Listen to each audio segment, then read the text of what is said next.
on stream, and then I'll go ahead and restart.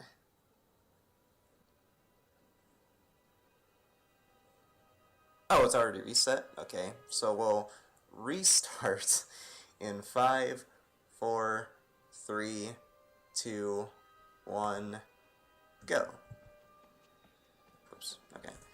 So, again, this is 100%. 100% in this game is defined as getting all these things, or these collectibles called notes and documents. And getting all of those, where there's 31 of each, actually gives you a Steam achievement, and this game doesn't actually have a 100% counter, so we use that to sort of define what 100% actually is in this game. And since this is a glitchless type of run, we won't be using any sort of glitches whatsoever. The regular 100% category with glitches uses quite a few really cool out-of-bounds skips, but we won't be doing those here. There I did a little trick where I skipped the animation of opening the door, or of opening a door, by just letting the door swing open. And that is not a glitch because I don't clip into the door while doing it. If I do happen to accidentally do a glitch, I won't freak out. We'll just continue on.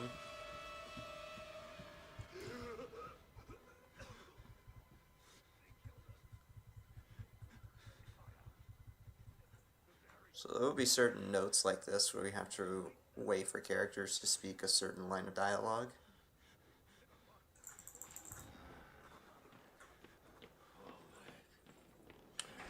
So I had to wait there for that guy to finish his lines there. So real quickly in this beginning section, I'll mention the list of banned glitches.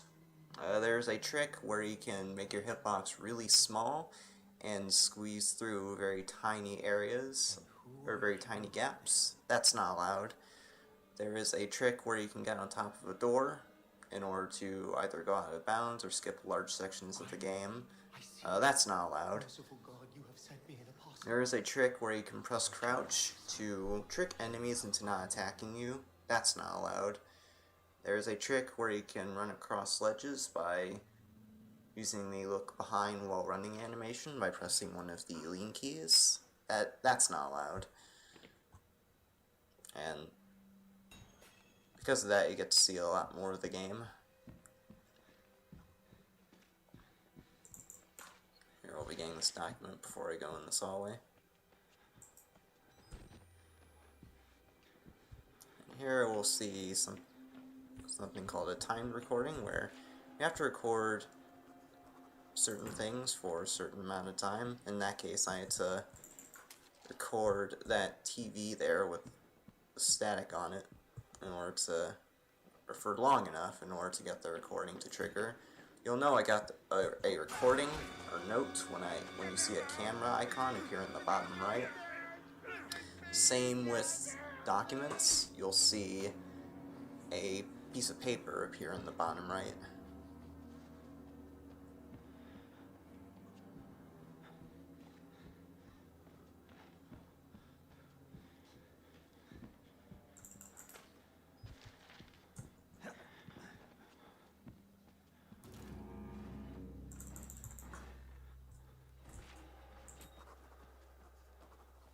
One other glitch that's not allowed is animation canceling.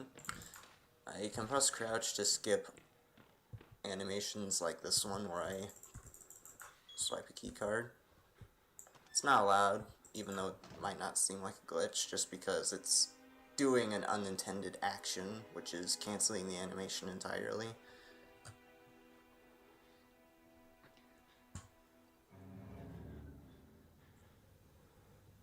So Father Martin there was a character that we met in an earlier cutscene. He shuts down the power there, so we have to go down to the basement to turn the power back on. And the nice thing about this locker is this note rather, is that the strat doesn't differ from regular 100%. It's the same all across the board. So there I did a little strat where I delayed leaving the locker after I got that recording. If you don't do that, Chris will hit you when you leave the locker, and when enemies manage to hit you, the knockback from that wastes about a second. We have a relatively straightforward generator section here. We have to, again, turn the power back on in order to turn on the computer in the security room. Again, making use of that door opening animation skip. Enemies in this game are very easy to avoid. They're not that much of a problem at all. But for an optimized run, you want to avoid getting hit by them at all costs because of the knockback knockback thing that I mentioned earlier.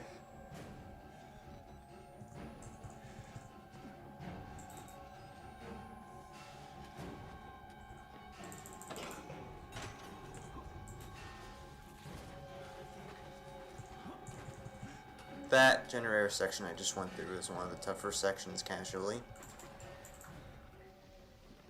But it's not too bad when you've played it thousands of times like I have. Oh, one other trick that I also forgot to mention that is banned from glitchless type of runs in this game is saving and quitting. And I guess I might as well briefly explain that. Occasionally throughout the game, there will be checkpoints, which you'll know I hit a checkpoint because you'll see a saving in the bottom left of the screen. And each checkpoint has a default spawn point they put you at when you reload a save off of them. And with this cutscene in particular, we would use the save and exit feature to skip this cutscene. But that counts as a glitch, as the Outlast community has defined it, so we can't do any save and quit related tricks.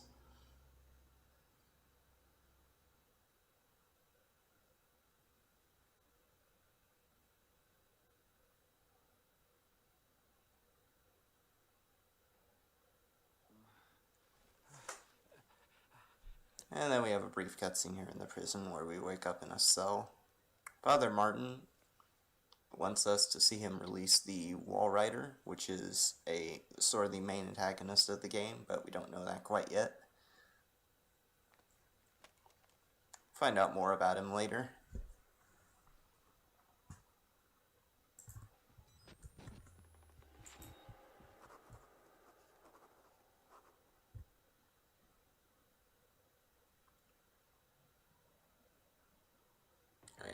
We have a brief waiting section here.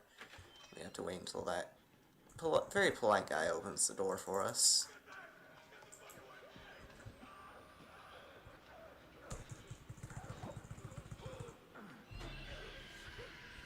Hopefully I didn't miss the note there. Alright, we're good. Yep.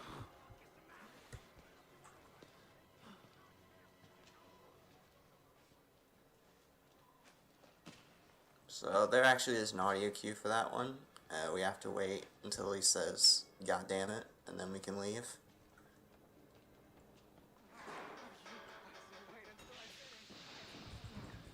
With recordings or notes that have spoken where characters speak dialogue, in most cases you don't have to wait for the dialogue to finish. You can leave at a certain point in their dialogue.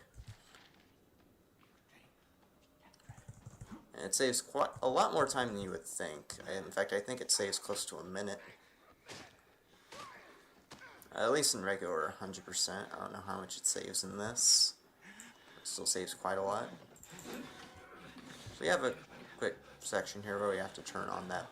We have to hit that button to get in a decontamination chamber in order to progress. And we have a couple of enemies to avoid, but they're not that difficult to avoid.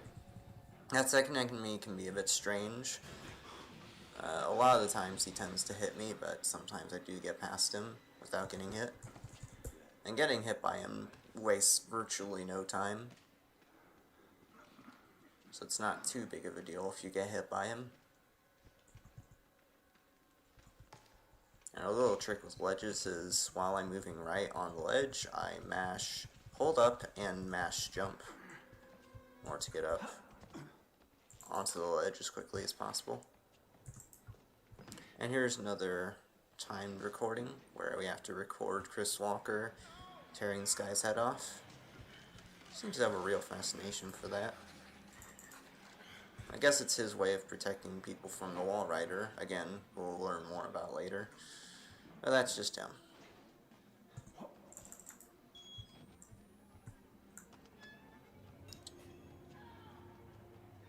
So here in this room is the first encounter we get with an enemy named the Naked Twin. The No Out of Bounds run does a fairly tricky dodge to get past this enemy, but for glitchless, that would count as doing as an unintended action, so we have to go on the sledge here.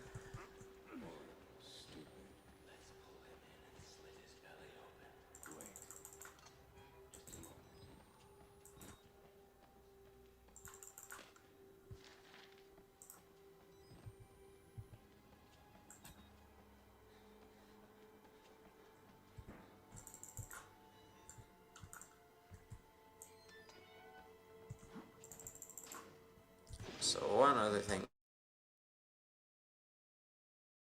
if we go up to ledges, like when I went in that crawl space just there, we jump at the ledges at an angle in order to hopefully get a faster climbing animation. The glitchless categories of this game are all about very, very minor time saves like that.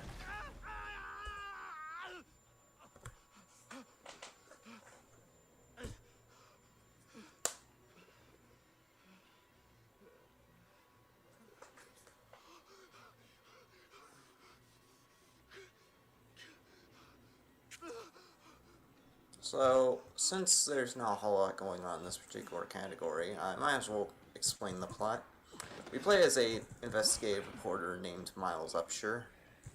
We get an anonymous tip about some wrongdoings that are going on within this asylum by the company, or by a company named the Murkoff Corporation. So, being the tried and true reporter we are, we go in this asylum to investigate, and things don't go too well, as you've probably seen so far, and they only get worse from here, as far as gory content is concerned, especially with a particular cutscene at around the 22-minute mark, or maybe around the 21-minute mark, I don't remember.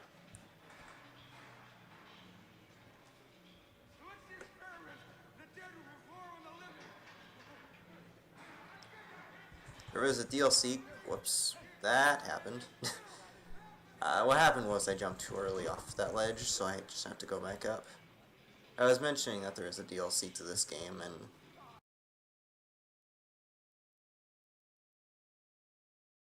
check it out. I recommend looking at the Whistleblower DLC. If anything, the Whistleblower DLC is actually a better game than this, in my opinion, but I still like this game quite a lot. It's one of my favorite horror games by far.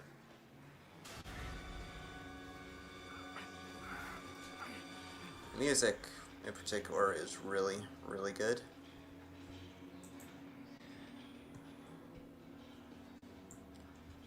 And another thing with glitchless categories... Oh, I did a glitch there, but that's fine. We can just continue. We're not worth freaking out over that. There's a thing with the glitchless categories that isn't really a problem in the other categories of the game that use glitches, and that is battery management. Occasionally, when there's sections that are really dark, I'll have to bring up my camera and use the night vision here. Right there. But using the night vision consumes battery power, and and the idea of the game is whenever you're low on battery, you want to scavenge the environment for more batteries. So whenever you're low on battery, like I am right now, you can just reload. I did not know reloading in the middle of a crawl space stops you like that, but the more you know. Anyways. I accidentally glitched, okay? Calm down. Calm it! Anyway. We have to turn a couple of valves here, similarly to the generator section I did in the first chapter. In order to drain the water, that's blocking a ladder and needs to jump down. And there I tried another dodge with Chris Walker. That one's pretty difficult, so unfortunately I didn't get it. It's not really difficult, but it's more just a really annoying dodge. I usually never get it a lot of the time.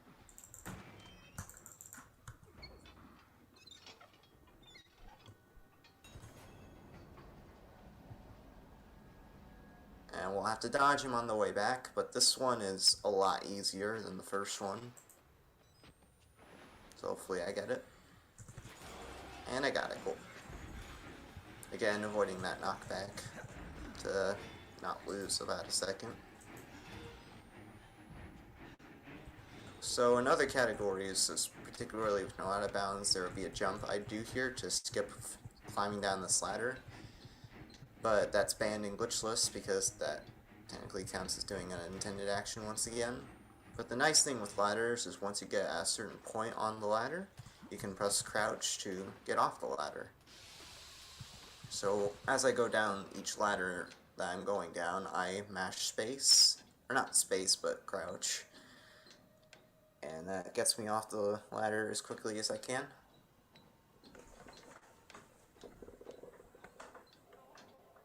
It's banned because it's not, the ladder skip isn't an intended mechanic.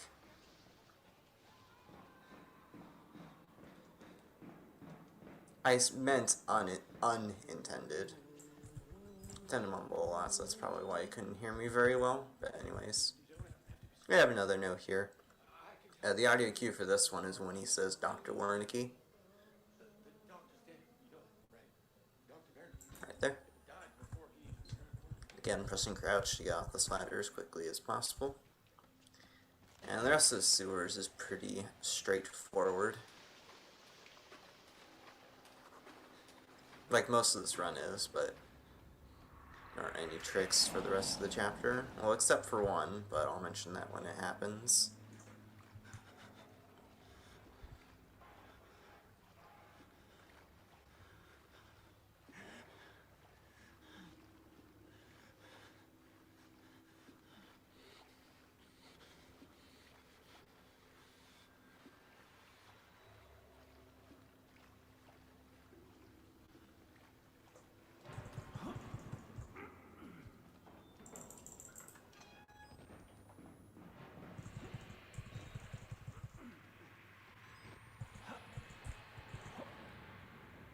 Alright, so normally movement through water is very slow, but you can kind of negate that by just jumping through it.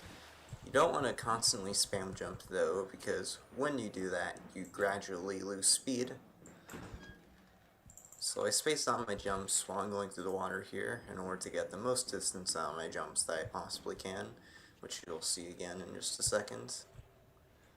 Right here.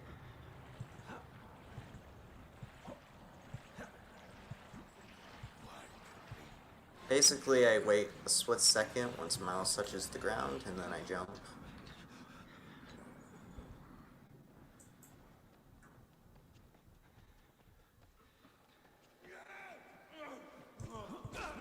So, we have another enemy dodge there, but that guy is pretty much impossible to avoid without getting hit. And when I say pretty much impossible, I mean it. He's very hard to avoid without getting hit. There are a couple of people that have managed to get past him without getting hit, but it's very, very rare.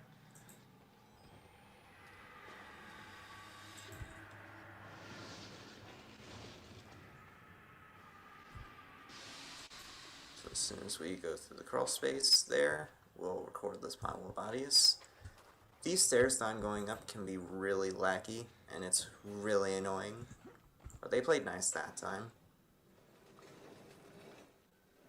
And glitchless doesn't allow saving and quitting, as I said, so we have to deal with the lag on those stairs.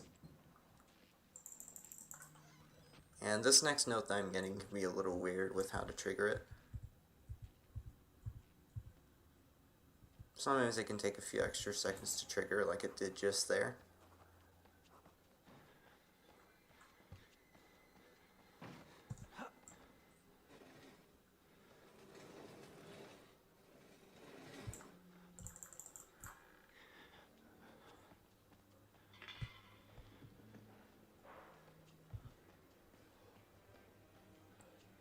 Another document here.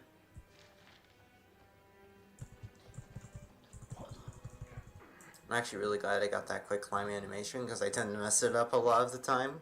So we got it. Oh, another trick that's banned is when you would do right here if you were doing no out of bounds. There is a trick where while you're falling out of events, if you press crouch, or not crouch, but jump as soon as you land, you can still jump and with sort of short little bunny hops, and those jumps have more speed than your normal jumps.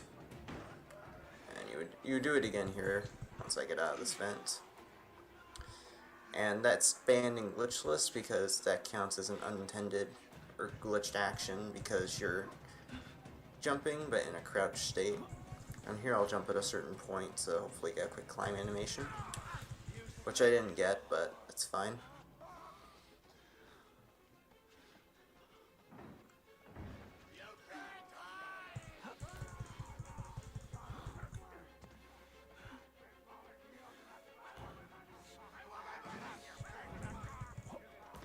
So when I go in this room, I'll close the door here. If I don't do that, then a couple of enemies will hit me as soon as while I'm interacting with this crawl space. And that wastes a little bit of time. So yeah, we have the best part of the game here, which is a long 4-minute cutscene. And it's with the best character of the game, in my opinion at least, whose name is Dr. Traeger. So I guess I'll explain the plot behind Traeger, or at least try to. Dr. Traeger isn't actually a doctor, shocker. He's actually an executive of the NoGA Corporation that I mentioned earlier when I explained the plot of the game. NoGA Corporation is sort of this company that took over this asylum, and under the guise of charity work, they did experiments in this asylum with nanobots, which I'll explain more of later when we get to the last chapter. And they used a test called the morphogenic engine in order to create those nanobots, and they subjected Traeger here to those experiments, and Traeger ended up going insane. And there's a character that we met earlier that I didn't touch on, where the character explains that there are these groups people called variants roaming the asylum. The variants are basically the enemies of this game. And Traeger is technically not a variant yet. He still has this, calm demeanor or calm attitude about him.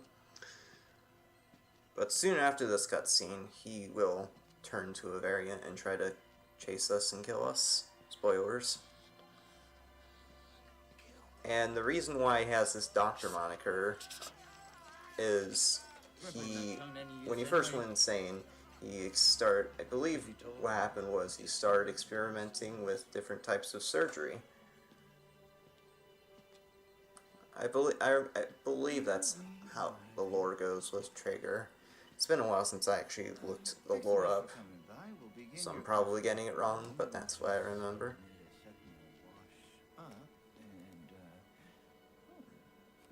And when I run this game for PBs, I name this split in my splits Resident Sleeper Ward. Simply because there's not a whole lot that goes on. It's just very uneventful. Particularly because it's bisected by a 4-minute cutscene like this one. I hope you haven't been letting him confuse you with all this holier than thou Bible thumping. No offense to the man, but I sometimes worry he might just be a little bit crazy. It's understandable. Maybe people get scared. There's like to turn to God as anything else. And God died with the gold standard. We're on to a more concrete faith now. You have to rob Paul to pay Peter. There's no other way. Murder is the simplest form. Yes, indeed, would send Bible thumping. Well, then it becomes a matter of faith. And that's what I'm here for. To make you believe. Alright, so he gives us a long-winded speech here, You paying attention? and at the end he just decides to cut off her fingers. They're so close for you to observe. For no good reason, he just does. Because, you know, the game has to be edgy with some gore mixed in. We made the consumer to the needs of production. Thankfully, we don't see that much gory content anyways. A lot of the particularly gory content is in optional areas that we don't go to. Alright, so we have a little minigame here where we get ourselves out of this wheelchair by waggling our mouse. It doesn't matter how fast you move your mouse, that minigame there always goes at the same speed every time.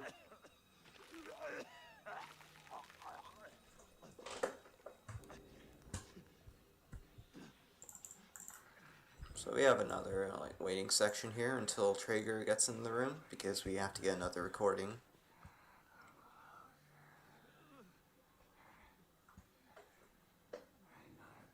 Yes, amnesia machine for pigs.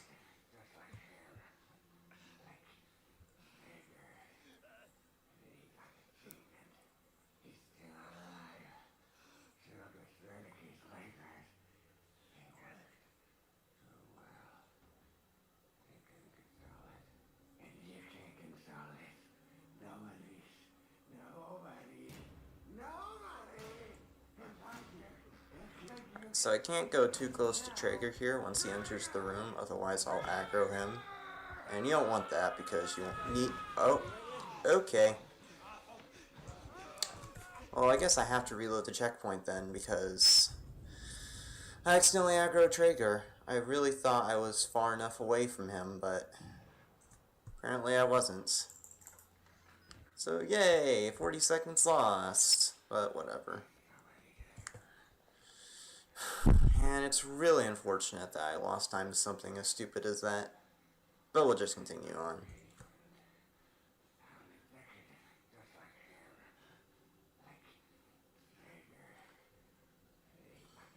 Alright, so I'll wait a little longer this time, and hopefully Traeger doesn't notice me. That was my bad.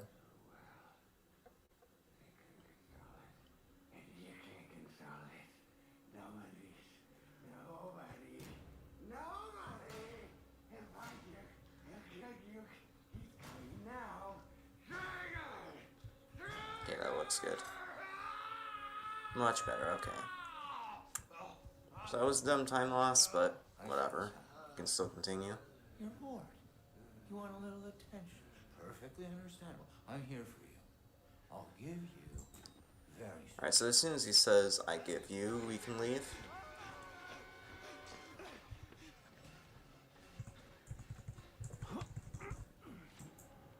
And right there, I just got the recording. So this chase sequence with Traeger is actually one of the more difficult sections of the game if you're playing the game for the first time. But as far as the speedrun is concerned, there's a pretty easy way to avoid him. Just lure him in this room, jump to the side to dodge him, and then close the door on him. And as I sort of briefly mentioned during the cutscene, right now during the chase sequence he is a full-on variant, and a trait with variants is they don't know how to open doors, so they just bash them open.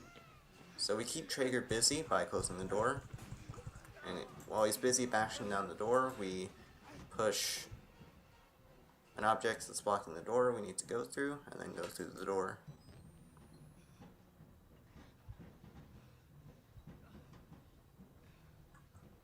And as soon as I drop down here, I'll go into this bathroom stall to get other documents. The thing with 100% is you can sometimes just forget where notes and documents are, and that's bad because that pretty much invalidates your run if you happen to forget one.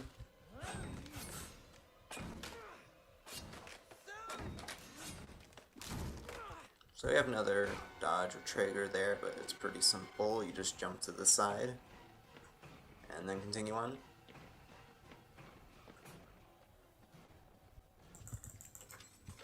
By the way, I did save and quit on that earlier checkpoint where Traeger accidentally, or I accidentally had Traeger notice me, but, and that counts as a glitch, but again, we'll just continue on. No, not worth crying over spilt milk, as it were.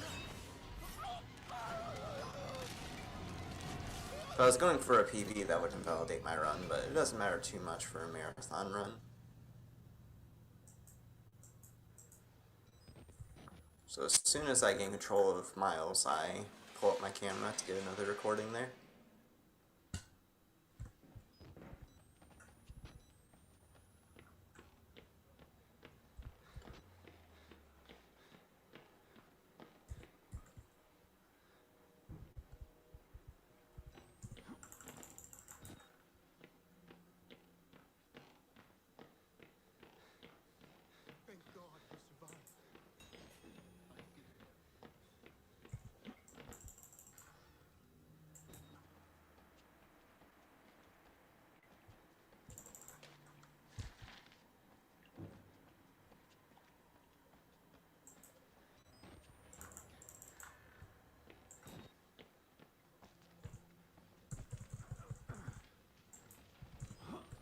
So there's this fire here in the cafeteria, and in order to progress to the rest of the game, we need to get rid of this fire by turning on the sprinklers and another fetch quest coming up.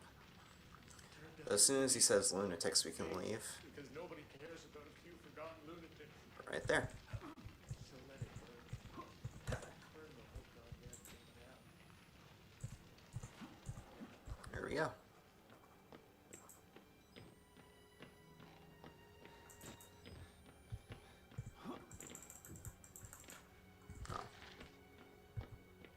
So we have another fetch quest, as I mentioned, where we have to turn on the sprinklers, and this is one of the scarier fetch quests of the game. Where it's not really a fetch quest, but I just prefer to call it that. We'll be encountering Chris again, and what makes it so scary is there's the off chance that if he does manage to hit you, he'll grab you when you go through a crawl space after finishing this sort of puzzle section here. Thankfully that time he didn't hit us there. That first dodge is pretty easy to get. Just jump to the side. That's it.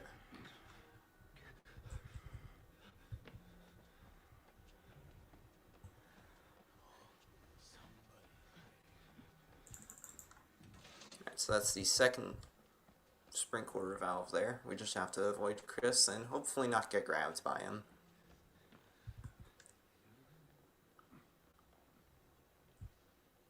So hopefully I don't get hit by him here. Ooh, okay, we got hit by him, so this could be bad.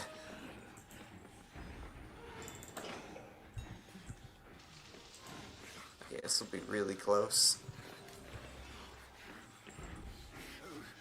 Ooh. Alright, we got past that first try. We're good. That was extremely close. I'm pretty sure I was extremely close to getting grabbed by him.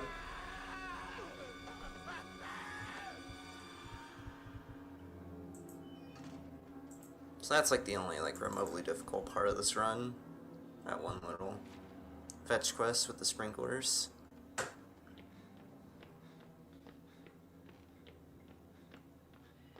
So yeah, I briefly mentioned battery management earlier on in the sewers.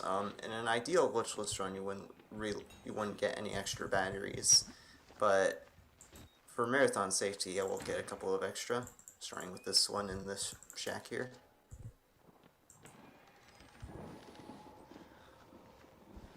And this courtyard chapter is where we first get to meet the Wall Rider, who is the antagonist of the game. And we'll actually get up close and personal with him in a second with another note.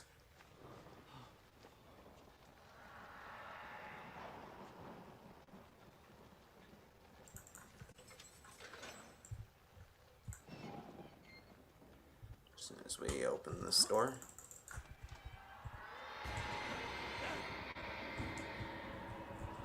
So I got that fairly quickly, but could have been a bit quicker. The Strat for that in terms of a glitchless type of run is a bit finicky. But I got the recording to trigger fairly quickly there. And I was a little scared there because I almost went off the roof. But we're fine. This is the only skip you can really do in glitchless. If I can actually get it and not be a fool. Okay, so we just run off the side there. I'm going to turn our camera in order to grab onto the ledge.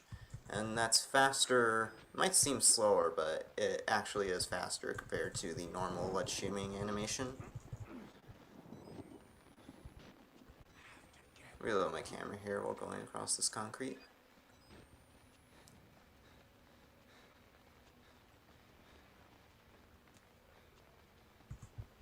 Oh, I hope you guys have been enjoying the run so far, even though there's been a lot of empty space where I haven't been commentating much.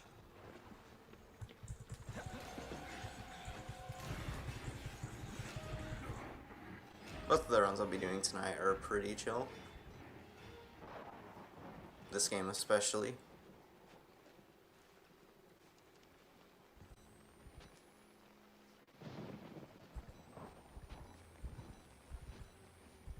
So as soon as we get to this point on the ledge right here, we're going to jump off. We do take fall damage, but it's not that big of a deal.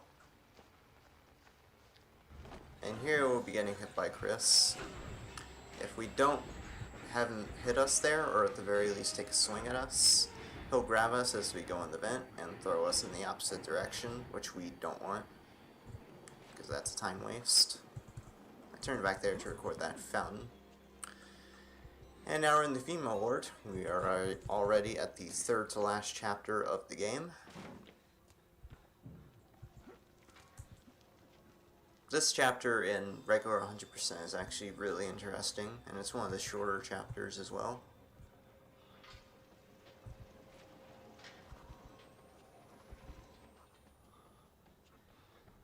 Since I reloaded and I also got that extra battery, I may not have to get an extra battery that I initially planned on getting. Good commentary, thank you, Robastian. It's good to hear. So there's a recording you can get by that elevator, but I'm gonna wait and get it on my way up. It's more time efficient by doing that. Yeah, 100% you do a save warp around this area, but that's banned in this category, or at least in glitchless categories of this game. There we go.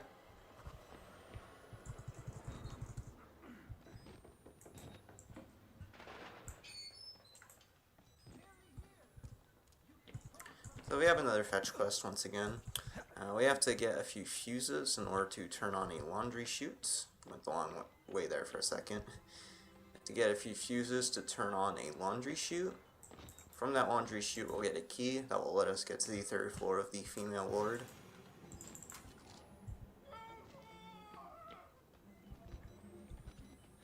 Battery's fairly low, but I'll wait to reload it until the end of this fetch quest.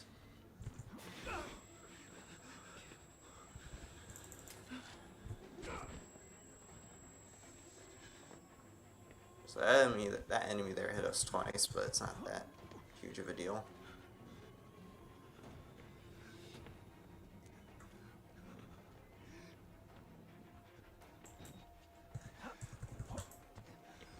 And I'm doing a little route here where I go to this room last.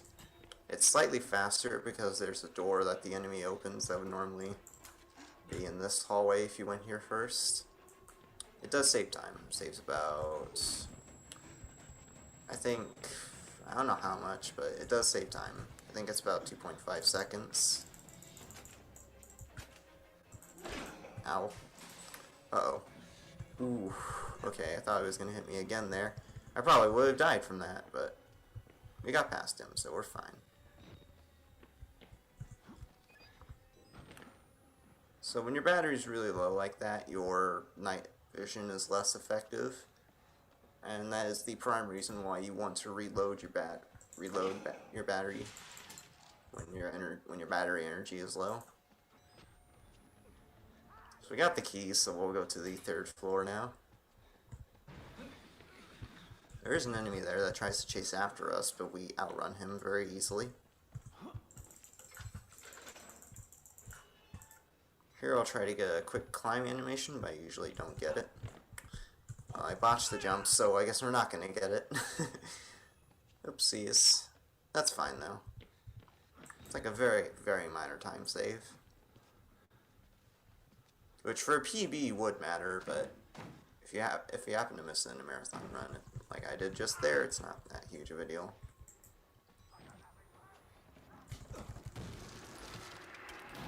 There is a jump to skip this event where I fall down this hole, but that counts as a glitch.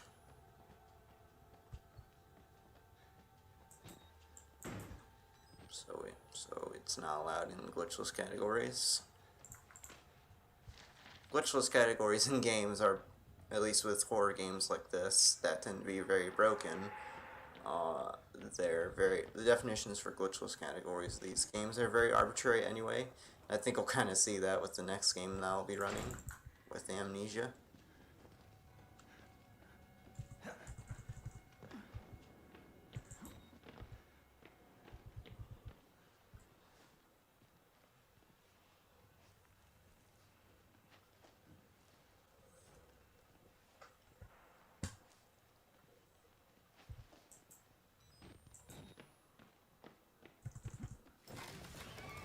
We have a little cutscene here where we drop our camera down a hole. And we have to go back down and retrieve it. Now this is the section that is probably the most terrifying part when you play the game casually. Because so far, whenever you've gone through a dark area, you've had the night vision from your camera to rely on.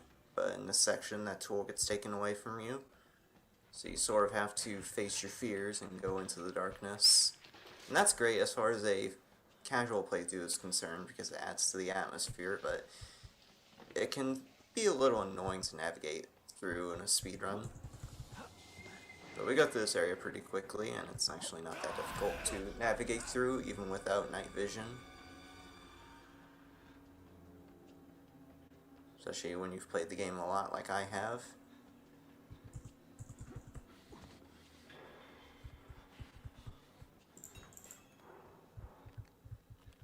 You only need 2 fingers and your thumbs to pick things up? Yeah, exactly. Miles is doing just fine. I'm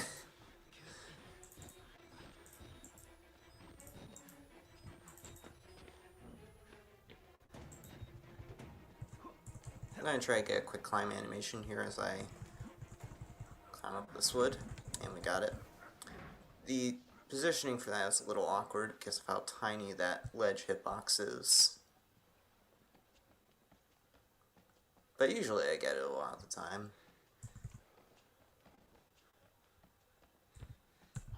Even if you haven't messed that up, it's not that huge of a time loss.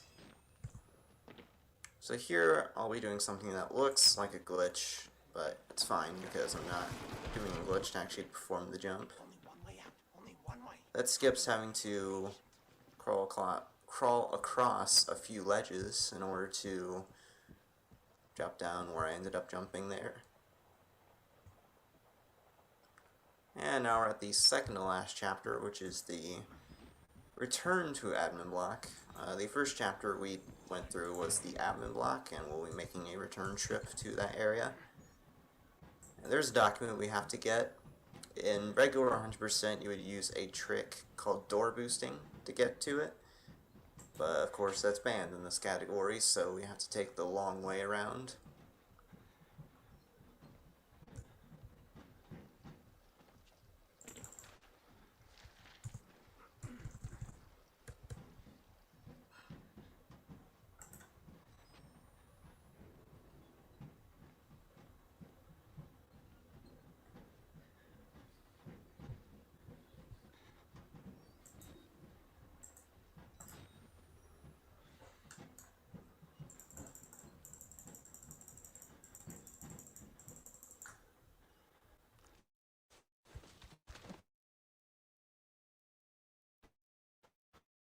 Lagged a little bit there, but we're fine.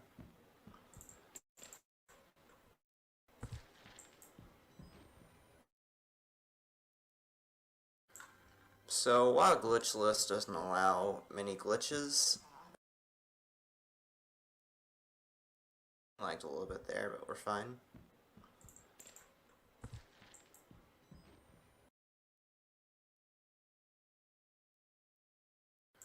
So while glitchless doesn't allow many glitches, or tricks rather, there is one little trick I'm doing here that's probably the flashiest gift of the entire game. As far as glitchless is concerned, we do a jump off of that box, and that gets us partway up the ladder.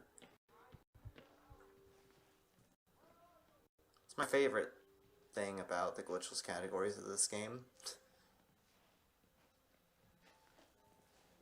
Did drop quite a few frames there, but that's fine.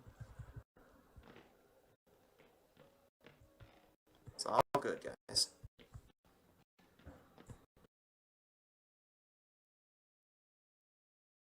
Cutscene or cinematic with later on in the last chapter. And the audio cue for this is when Wernicke says ecstatic rage. As soon as he says that, we can leave.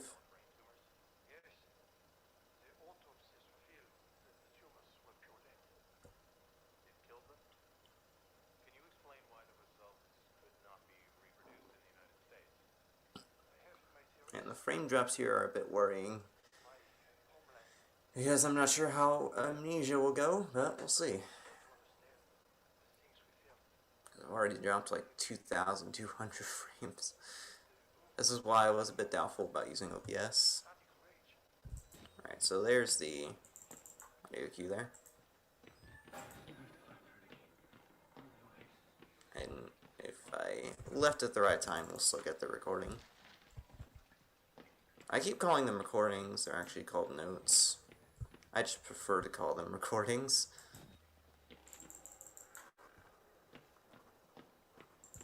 I have to trigger that jump scare there by opening the door. So this door opens so we can go across this ledge in order to get the key that we need to get to the 3rd floor.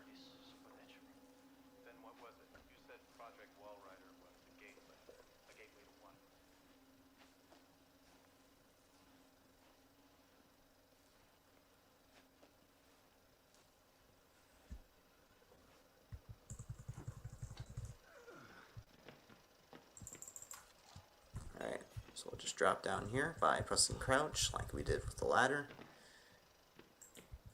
And here we'll be having an encounter with an enemy that we came across in the prison. It's the Naked Twin again. Hopefully I get it.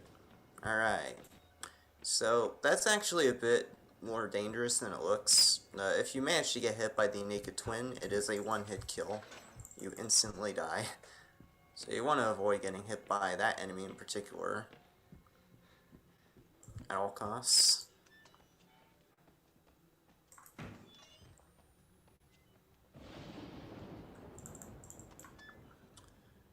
Here I'll be taking a slight pit stop to record this TV to get another recording.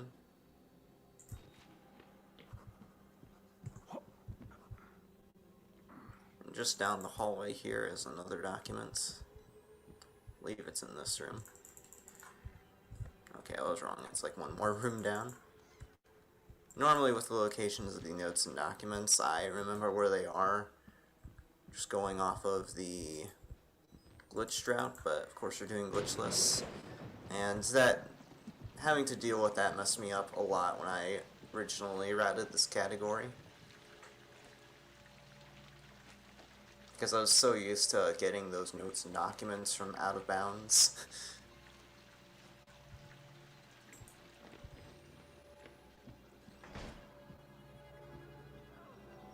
And here we'll be getting the key to an elevator that will lead to the last chapter of the game. And we're locked in here for a little bit, so we have to watch Father Martin die. There is a glitch you can do in order to leave this room and not have to watch the cutscene, but that, of course, is a glitch, so that's banned in this category. So we have to wait here. There is an audio cue for this recording, though. As soon as he says elevator, we can leave. Although in this particular case with glitchless, I'll just put the camera down as soon as he starts burning. Because what happens during this cutscene is he lights himself on fire as a sacrifice of sorts. As he says, it's our penultimate act of witness, purportedly.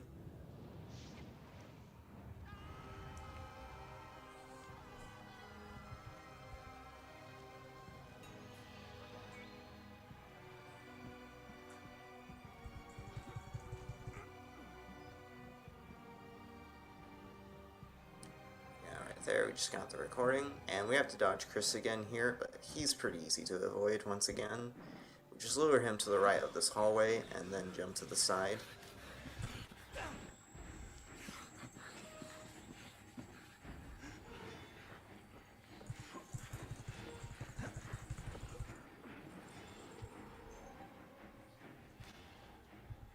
Alright. And we're moving on to the last chapter of the game. We're already at that point of the run.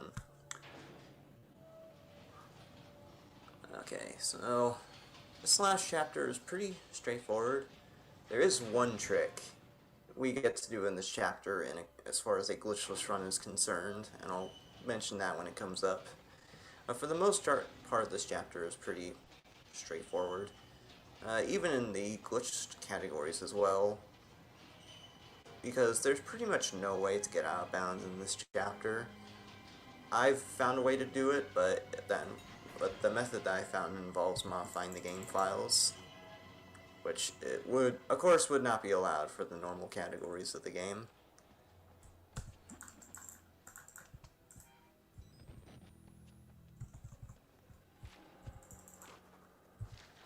So this chapter is pretty Loctite as far as breaking it is concerned. I'll reload my camera there because I was low on battery.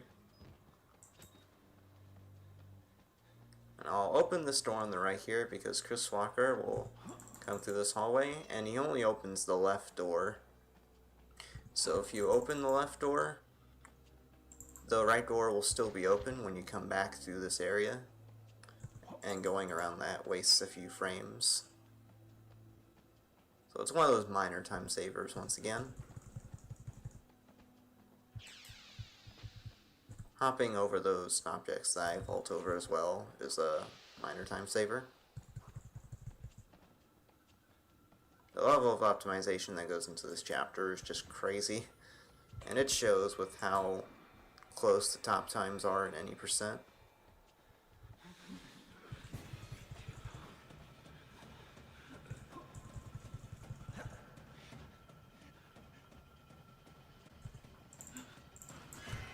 And we have a cutscene here where Chris Walker gets killed by the Wall Rider. Well, the Wall Rider here doesn't actually kill Chris because he was intending to help us. He kills Chris here just because he got in his way.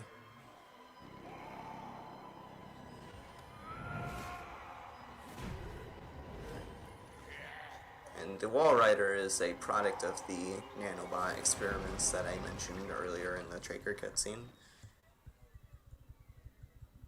And you get that recording for free.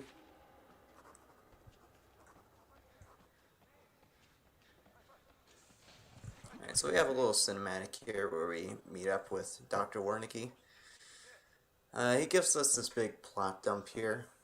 It's like I mentioned during the Traeger cutscene, where there's a company called the Murkoff Corporation that experimented with nanobots in this asylum in order to create super soldiers. And the test subjects they used for those experiments are the patients within the asylum, as well as some of the CEOs or executives of their own company. And those experiments didn't go too well, as you can probably tell by this carnage here. So yeah, with the glitch categories of this game, we found no way to skip past this cutscene. The holy grail of Outlast speedruns would be to find some way to skip this in the glitch categories at least, but alas, we haven't found a way to do that. We've gotten pretty darn close to it, but We haven't found such a method that actually works.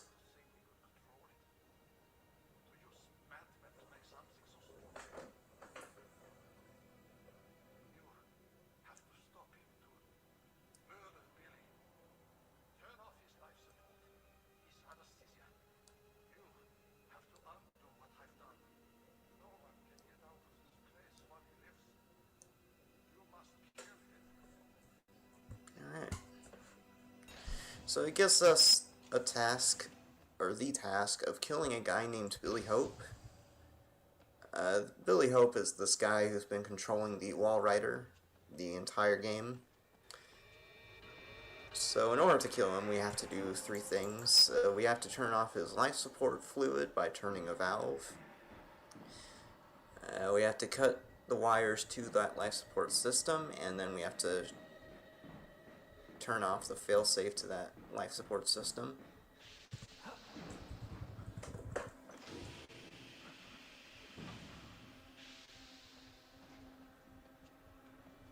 Stacking here is a little weird. You kind of have to move into the desk in order to be able to grab it. I'll bring up my camera here in order to get this recording as soon as these big doors open. And on these screens is a little taste of the morphogenic engine that I mentioned earlier. I moved backwards there after getting that document in order to record Billy Hope for another note. I'll have my camera up here when opening the store in order to get another recording there.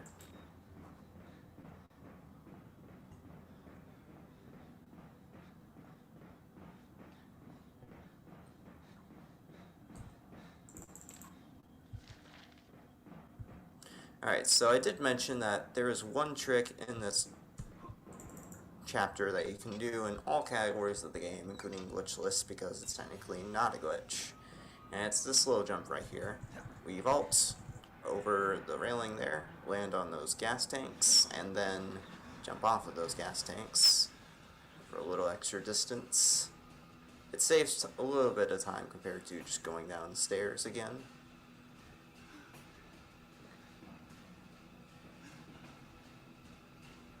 And we're nearing the end of the run. We have about 3-some minutes left.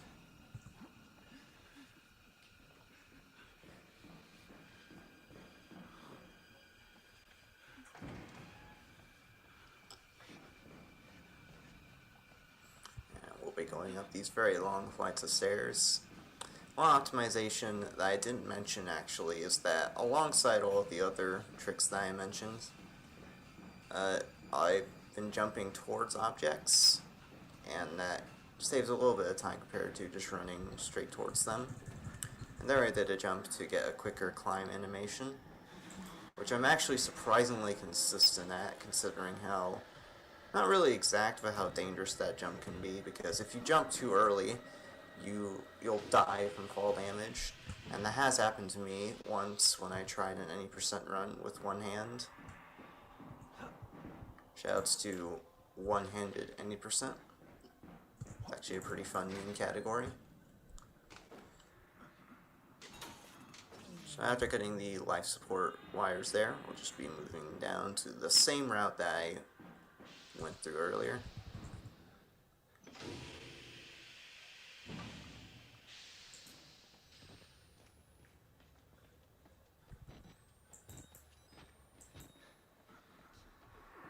We'll jump across this gap here to trigger a cutscene where the wall rider throws us down.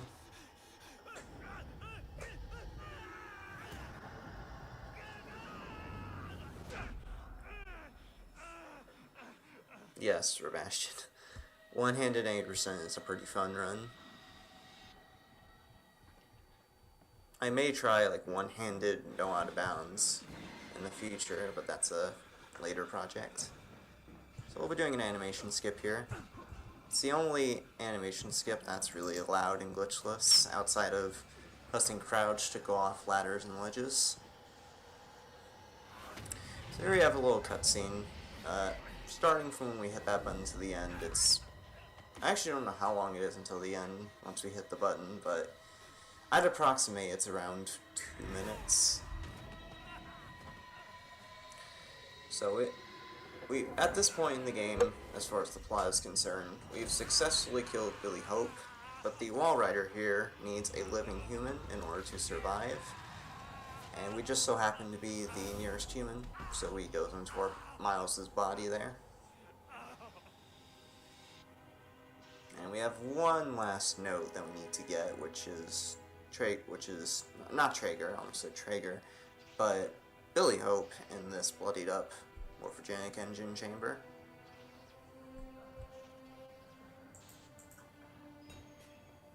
Alright, and hopefully I didn't miss any notes or documents. I'll do a quick count after I call time. There's a trick here you would do in other categories, where you climb up to a railing that's to my right, and it would skip this cinematic of Miles stumbling around.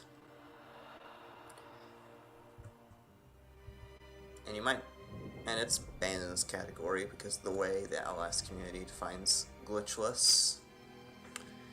So time is coming up really soon here. As soon as Miles's hand touches the ground to start the ending cutscene, that will be time.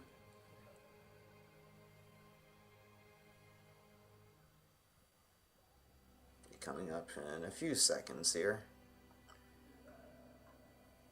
And time. So that wasn't too bad of a run, although I feel my movement was sloppy in some parts, particularly in the female ward where I got lost in that one fetch quest. So we'll do a quick count here of my notes and documents to be sure that I got everything. Alright, 18, 19, 20, 21, 22, 23, 24, 25, 26, 27, 28, 29, 30, 31. Okay, that's all the notes. 18, 19, 20, 21, 22, 23, 24, 25, 26, 27, 28, 29, 30, 31. Yay! We did not miss a collectible. Alright. We did it. I got a run the other day that was a PB by 7 seconds, but I missed one note.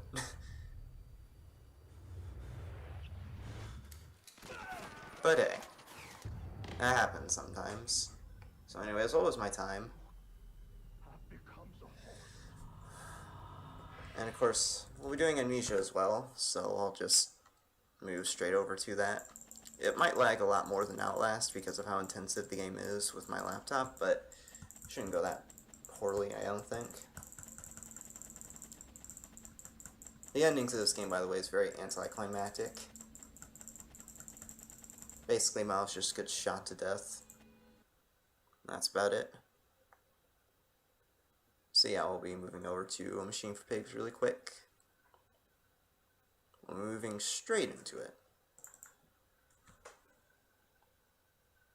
So pretty much die before you can tell the truth. Yeah, you do actually leak the information about Murkoff's wrongdoings in the DLC as a character named Waylon Park, but that's a different game.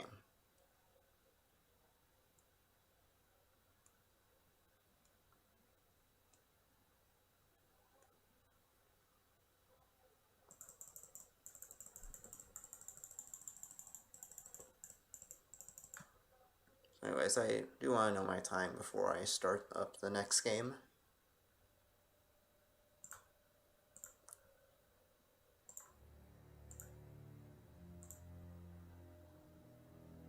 $141? Alright. I wanted sub hour for this run, but it's not that big of a deal that I can get sub hour. As long as I'm under estimate, I'll be happy with that. Alright. Let me just put Amnesia on stream 1 sec.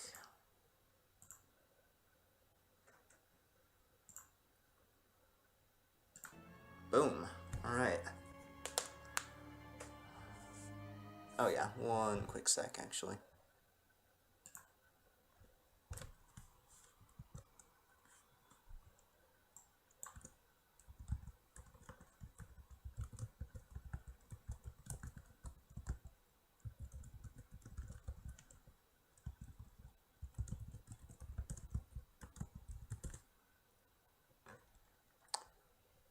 Alright, just wanted to take care of something really quick, or I'll get to start this game. Just let me know when you've reset the timer. Timing doesn't start on New Game, by the way. It starts at a later point in the intro cutscene. Ready? Alright.